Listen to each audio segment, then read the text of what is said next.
Hello everybody, I'm very happy to see you for the second part of this training, where we will go into specifics about how to create, to design, to implement, and then to maintain and to fine-tune your flow. In the end of the day, this is kind of our basic responsibility as a leader, to always keep doing this type of activities for our teams. Now, when it's coming to designing and creating your flow, one of the things that you want to do is to identify the key elements and the results you want to aim for. A little bit later, I'm going to give you the example of how I am doing this process, and it's absolutely not necessary for you to be the same. But when you think clearly and you understand what you want to achieve, and if you want to build something from scratch, it's much easier for you to look for solutions. Or if you want to do some corrections in your flow, it's much easier to understand what exactly you want to change. The second thing, you need to create all the supporting materials and structures, because when it's coming to the flow, the most important thing is duplication. But in order to duplicate, you need to kind of document the flow. You need to have the pitch books, you need to have the scripts, you need to have the PPTs, videos, flyers, manuals, follow-up materials, checklists, everything, plus have all the events which are helping your flow.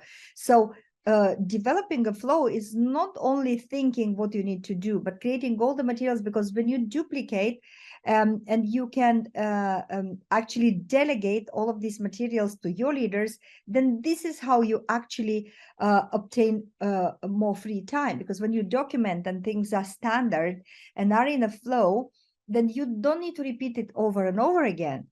When you have it repeated when you have to repeat it over and over again undocumented, this is where there's 3 steps, 5 steps, 11 steps, 4 steps, based on how is your mood today and how many things you remember are happening. Now, with the work of the leaders and the way we work with our leaders, we've identified kind of 8 important directions of what the work for the leader. You remember the juggling picture? This is kind of the plates we need to juggle. It's a separate training for this particular chart, but one of the most important directions is success in personal production. When I was telling about the value of leading by example, this is one of the ways you can convince your organization that the flow which you propose is the flow which is working.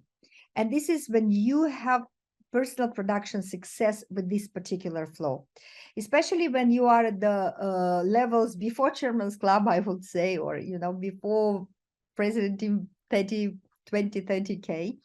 The success in personal production is a source for your business. And also it helps you have the needed feedback to check up whether the flow is working or not. I remember myself one time having a skin presentation, and I wasn't doing the skin presentation per se, and I didn't have a flow.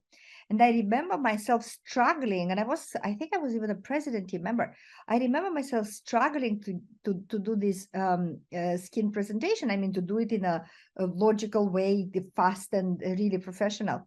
And this is how I was actually identifying how the beginners distributors are feeling if they don't have this clarity, and I don't have this clarity, but I cannot teach them something which is easy and fast. So I had to really sit, think about what would be the best way to present the products, documented it, created all the materials, and then I teach all my organization. So your success in personal production is going to show you the flows in the flow. If you have any bottlenecks, or if you have any points which are not working very well. And also, when you are analyzing somebody, you always look at people who have success in personal production, because that's meaning that they have a good flow. Now, no matter the DMO, all the flows have more or less the same stages. You need to bring somebody in, you need to have a way of presenting the products, you need to have a way of selling the products, then you need to go through certain type of follow-up, so people will be introduced to the products and understand how to use them and to create the results and the meal plans and the combination and the lifestyle and everything. Then another thing is the personalization. And in my experience, there is two big misses in the flows. Most of the flows which I've seen and I've reviewed, they don't have the personalization part. So that's meaning that the distributors and the whole organization is only selling what they sell on the first sale. And if your first sale is healthy breakfast, when you will see your people selling only healthy breakfast, because if you didn't build in the personalization part, then people just will not do anything to promote the other products. You don't create in the flow the space to promote the other products. Then exposure to the business opportunity. This is the second problematic point in the flow, which I see over and over again with people having this mistake, not thinking thoroughly what is the business opportunity presentation, when it is, how to make sure everybody is exposing to the business opportunity, and also based on the flow, your business opportunity content, your business opportunity meeting content is going to be changed. Because when you work with the customers who you want to recruit as distributors, you have a different angle to present the business when if you will work with somebody who's looking for a business opportunity and the other way around. So here again, as I told you, your content needs to be linked to your flow, to your values, to your outcome. And then that's how you can really have this smooth and steady progression. Then what are you doing with somebody who wants to stay a customer or preferred customer? And if you have a distributor, how do you activate him? How do you make sure he's progressing to his supervisor qualification? Because when he's progressing to his supervisor qualification and he's productive in the supervisor position, this is when you make your royalties. So this is for me, when I'm thinking about the business flow, I'm always starting with the end in mind. My end in mind is royalties. Royalties bring to successful supervisors, and then I need to think of all the steps which will help me steady bring somebody from being just an contact, an active contact, which I had on the street or in a shop, to be my next leader or my next active supervisor. We have a lot of experience with business flow. We have been using for 10 years the use where talk approach, and when we work with the STSs, we were not doing STSs since 2003 because we couldn't, we didn't have an alignment with our strategy. We didn't want to, we were not, it was not possible for us to qualify somebody as a supervisor in the end of the STS. So we had to change that when we had the total plan and when we had the wellness evaluation.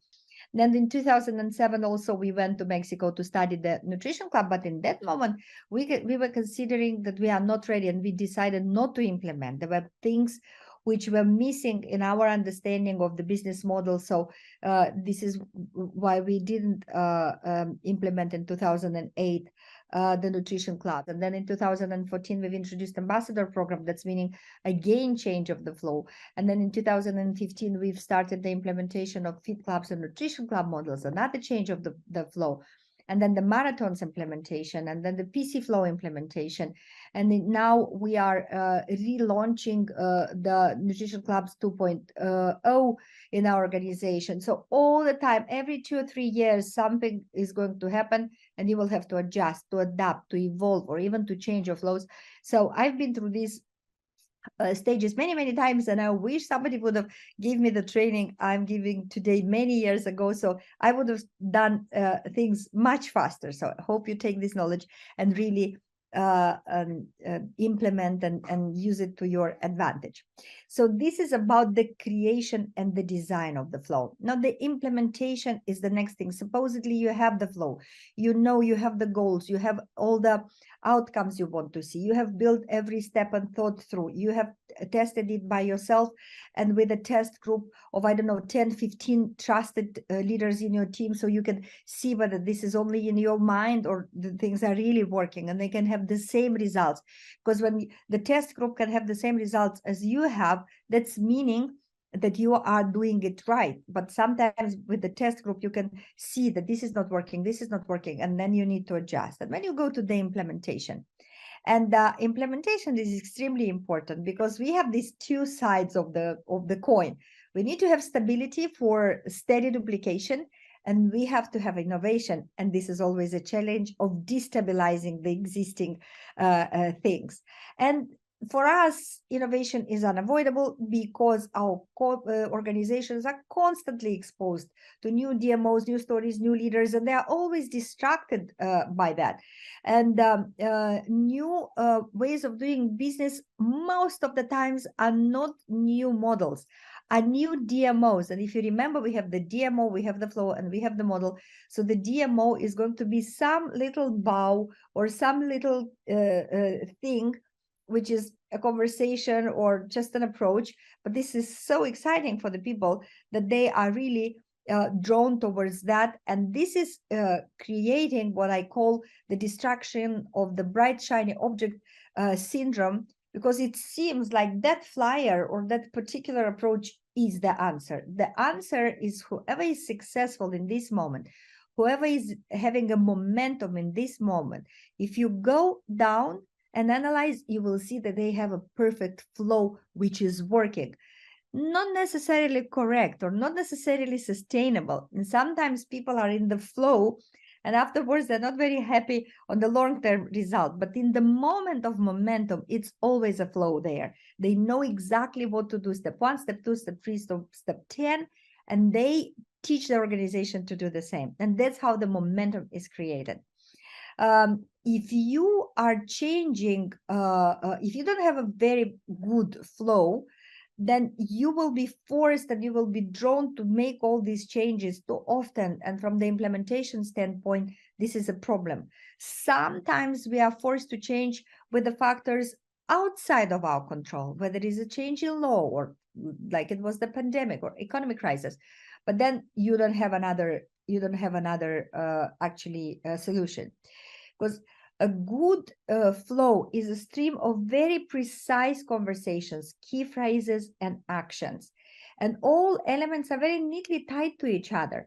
Changing of one element may affect the other elements. And like this little cog, if it is not there, the whole mechanism is not working the same. So this is why it's not changing a little bit here. It's actually when you change a little bit here, you need to see left and right into the flow. How is this affecting what happened before? And how is this affecting what will happen after? And make all the adjustment. And one of the examples I can give you, for example, introducing of the preferred customer program. Before we had the customer, and he could be just the customer and maybe the ambassador when we had the ambassador, and or he could be the distributor, and that was it. But now we had the preferred customer, which the preferred customer is a separate presentation because there are things to be taught to the customer, and then is a separate action because he needs to sign up, and then is a separate flow of steps because he needs to go through different types of discounts. So it's not just you say, oh, you just add the preferred customer. No, you need to make place in your flow for the preferred customer. When is your distributor explaining about the preferred customer? How is he explaining about the preferred customer? How is he supporting the preferred customer to sign up? How is he supporting him to keep ordering? What is happening afterwards? So it's many questions. It's not just adding something. It's really, like taking a separate piece of machinery and putting it into your engine. And that's meaning modifying the whole engine to be working again very streamlined. The innovation and change are very important, as I said, but it helps to adapt us in any circumstances, but in the same times is coming with this challenge, because every time we innovate and every time we change, we need to understand that people are really not very fast to adapt these changes, because once somebody has something automatic, and if somebody learns to do something automatic, even the wrong thing, even they are not very successful and not very efficient with that, but they know how to do something automatic, their brain is actually against that. Their brain is fighting to keep them in the comfort zone and to keep them in the known. So everything what is unknown is going to be a threat, and it's going to require more energy to be consumed. So for us as leaders, is not about us, but it's about what I call the wagon train, is actually the ability of the members to absorb this innovation and be successful in its implementation. And this is the innovation adoption model. This is something which I read in Malcolm Gladwell's book, Tipping Point. And that book actually changed a lot of my understanding and gave me so much more compassion and patience in implementing everything, you know. And that is just saying that it takes time until a new idea sinks in your organization, because there are people who are very, very sensitive to change and they jump immediately. These are the innovators and early adopters. And then we have your early majority, the people who will look first of the innovators and early adopters. They will criticize, they will question, they will not agree, they want more proof and more proof and more proof. And this is in the implementation stage where you need to come with validation. And you need to come with again explaining the flow and again explaining the same thing. For how a long time? Between 9 months and a year. So between 9 months and a year, you will have the biggest part of your organization actually not agreeing with you on that. But if you keep telling them again, this is how we're going to do, and look what the people who are doing it are obtaining, and again, and you validate with results, and you validate with results, then finally people start, okay, it seems like I'm not as efficient as this guy. I may try to do something. So it takes over 1.5 to 2 years cycle until all the organization is going to feel like this is new and automatic and it's easy. Still, you will have the laggards. 10-15% of your organization will never adapt. And I understand that. And I know who in my organization are the laggards. And I know that these guys are going to always stay in something they did 10-15 years ago. But I'm very grateful for them because they keep Herbalife alive. They are in Herbalife. They're grateful for the company. They're promoting the brand. And that's important. If they're not as efficient as I would like them to be, that's their choice. But if you understand then you have patience. And most importantly, you realize one of the most important things when talking about the duplication and implementation is not to take enough to tell people only one time what the change is. You need to be prepared to tell, you need to be prepared to show, you need to be prepared to have it in a video format, you need to be prepared to have it as a script and do it over and over and over and over again for a full year. And every time, every training, you bring new results, and then gradually the people are going to adapt. And why it's important to understand that? Because then you understand that you cannot really bring changes every 6 months. This is when you think about your flow, you think thoroughly, you decide about it, and then you keep with it for a year and a half, 2 years, 3 years, until you see that it starts to really grow old. But if you are bringing new ideas every 6 months, it's just the early adopters that they are learning how to work with what you introduced 6 months ago. And now they need to change again. And then they will need to change again. So being at the international events, be mindful. What is the innovation which is exposed there? Just a particularity in the flow? Maybe you can ignore it. Maybe not. Maybe you need it. But sometimes there are things that we didn't implement it because we thought it is not going to bring us so big advantage, so it would deserve for us to go through all the hassle of the implementation. Because basically it's not so much difference whether it's a bad or a good idea. And for us, the only way when we are implementing it is when we understand that by implementing it, we will gain more when we will lose as distraction from the implementation. And there is another idea, is the difference between the emerging and implemented innovation. A lot of time people who come on stage as new president team because they have done a certain way of doing business, they didn't start it as president team. They started as get team or millionaire team. They had a small organization and it was easy to implement that innovation and they grew already in the existing model. If you have a big organization and you try to take that initiative and put it into your organization, it's already not an emerging innovation. This is an implemented innovation and it goes in a completely different direction. So for us, it's very important to distinguish between these things and to think 10 times whether we want to implement something or not. So when you are forced to change, you have no choice, but then approach it as an implementation and understand that in this situation, again, you need to go through the same stages.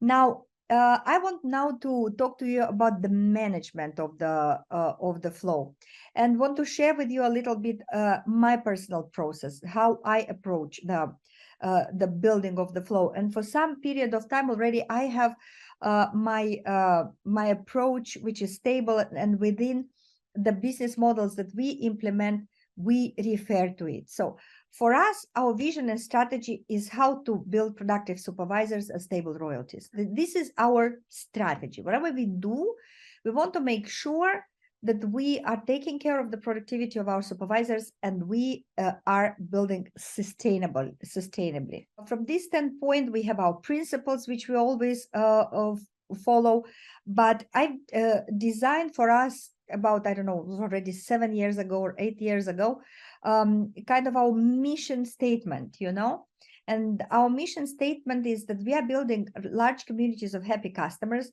that consciously use the products, because the conscious use of the product help them overcome all the objections they have about the products. They use the products together with their families. They recommend their friends and join us in our mission. Now you can say, oh, mission statement, this is such a propaganda. But here I want to explain you how we were thinking and how this, in the end of the day, led to us adopting the nutrition club as a business model, and what we did within nutrition clubs as a flow to cover all of this. So we said large communities. That's meaning intensity and capacity. What type of DMO and events I need to choose in order to be able to address to big numbers of people?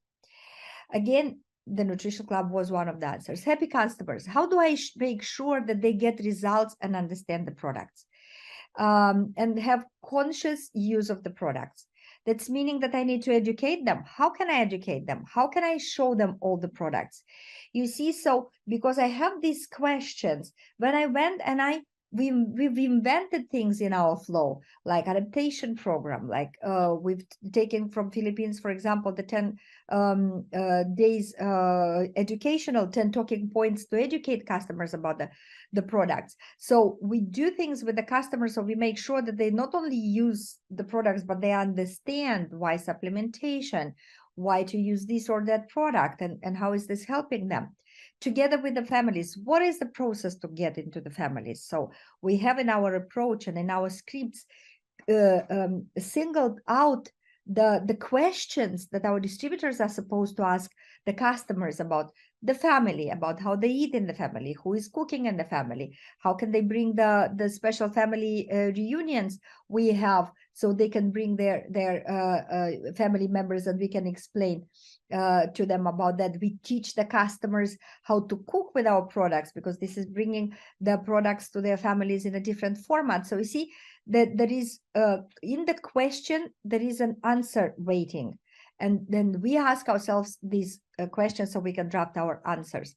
Recommend their friends. Do I have a referral approach in my flow? When do I ask for the referrals? How do I work with them?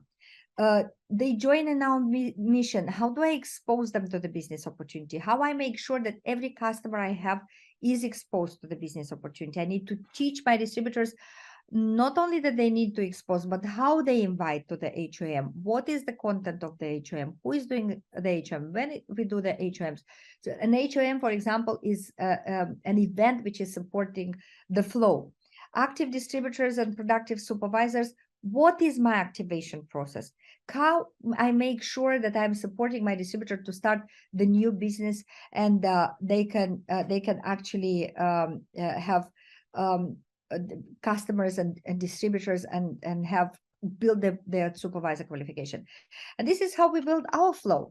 And it doesn't matter the diagram, it doesn't matter whether it goes from left to right, or from up to down, or it goes in circle, whether it has emojis or icons, or it has squares with text in it. It doesn't matter.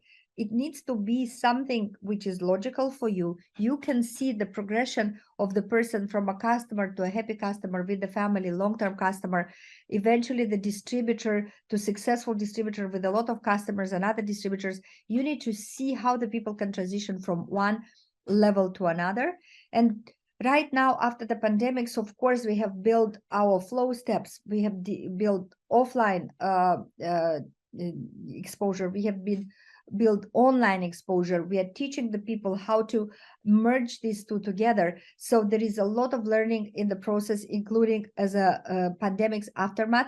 And of course, we added the online aspect, which is helping us to work long distance, but in the same time, the offline, the online format had to reflect the same things as offline. Again, you have you dedicate time to think about that. In my personal process, I have like a couple of points I'm following. I have an open line. I always develop the habit to take the data from my group, to take the feedback. For example, a couple of days we had our big event, and I was talking with somebody from my group in the vacation, and I heard that he has a girl which is very good in personalization. I had that girl name, and she's down in my lines. I had an interview with her, and she was already speaking at our event, giving to the organization the details about how she is personalizing the products, because her average consumption is 200 volume points per customer. That's meaning that she has a lot of customers who consume 300, 400 volume points. And she said, I have customers, more than 20 customers who consume as much as I do, which is over 600 volume points a month. So you take that feedback and you take that sparks of innovation, how I call them, and you bring them back to your team. And sometimes you even put them into the flow. Practice your flow. Whether you do it by yourself or you do it with your first liners who are you growing. Look for the things that are not working, for the roadblocks and bottlenecks, so you can find a solution for them. Because if something is not working over and over again for a lot of people, that's meaning that there is a roadblock, or that's meaning that you haven't been training for a while about that, or that your training system is lacking that content. This is how I always develop my attention, to be sure that I have in the training system a certain content, so I target that problem. And look for sparks of innovation and savvy ideas. I study them, I document them, and then I put them to the disposal of my group. My rule is I implement an idea only if the gains from it exceeds the implementation distress, if I may say that. And this is why we have an ongoing flow committee, and we have the most experienced people who are passionate about the flow. And just yesterday, during the event, I had one of my president team coming to me, and she told me, I want to be in the flow committee for the next period of time because I'm interested to implement this and this in my organization, and I want to be a part of the process. This is the group we are testing. It's about 15 people in the group, and when we are testing all our ideas, and when we analyze the results, and we are looking for things that are working, that are not working, we build the supporting assets and always amend the training content. We launch it into the team, and we follow the implementation laws, and have patience. This is very important. Now, fine-tuning and evolving, it's a constant process. We never stop in that. Every 6 or 8 months or so, we are going to review the things. This is, as I told you, I have the open mind, and I have an open mind also, but I have an open line. I always try to take feedback, and I try to take feedback not from the president team or millionaire team in our organization. I try to take the feedback from active Volt teams and Volt teams, because they are really hands-on every day on the marketplace, and they don't have a lot of skills and experience to compensate, because we are compensating a lot with our skills. We don't even need a wellness evaluation to make a retail sale. We are selling the products and recruiting the distributors while we are just moving through our life. But for them, this is not coming so easy. They don't have the same resources and the same skills as us. So from them, I can gather the insight of what exactly is happening on the marketplace, and that's how you can always have this agility and presence of what is happening in the organization. And this is where we bring our resources and our skills to be able to fix that. In the closing of this training, I just want to tell you that this is important to understand, that the big leaders act from a sense of mission.